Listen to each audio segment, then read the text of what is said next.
Jamaat Islami Bangladesh BNP সম্পর্কে যে সমস্ত অপবাদ করেন, আমি তাদেরকে প্রশ্ন রাখতে চাই।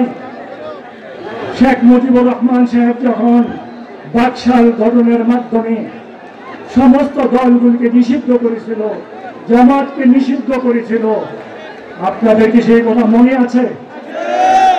সেদিন কে আপনাদেরকে রাজনীতি করার অবস্থা ফিরিয়ে দিয়েছিল? প্রেসিডেন্ট জিয়াউর রহমান সাহেব জামাত ইসলামকে রাজনীতি করার অধিকার দিয়েছেন এই বাংলার। তারা তো বিএনপি সম্পর্কে কটাক্ষ করতে পারে না, মুনাফিকি করা উচিত নয়। আমার শুধু তাই নয়, 1996 সালে নির্বাচনের সময় ওনারা যে অবস্থার সৃষ্টি করেছিল, ওনাদের অবস্থা সৃষ্টির কারণে আওয়ামী লীগ ক্ষমতায় এসেছিল, এই কথাকে স্বীকার করতে হবে।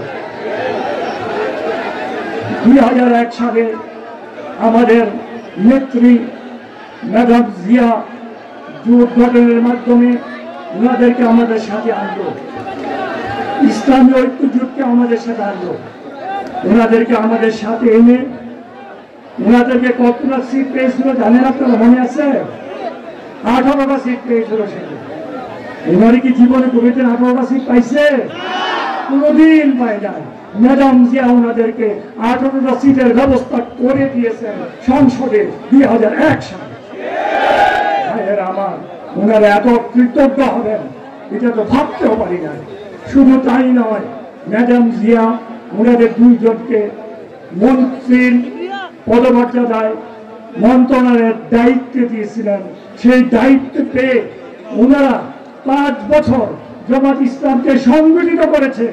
জামাত ইসলামকে যা করার, যা প্রয়োজন তাই করেছেন এবং সংগঠিত করেছেন। যাদের দয়ায় মায়ায় মেহেরবানি আল্লাহর রহমতে আপনারা দলকে সংগঠিত করেছেন, এই দেশে রাজনীতি করার অবস্থা ফিরে পেয়েছেন, তাদের সম্পর্কে এমন কথা বলা আপনাদের উচিত নয়।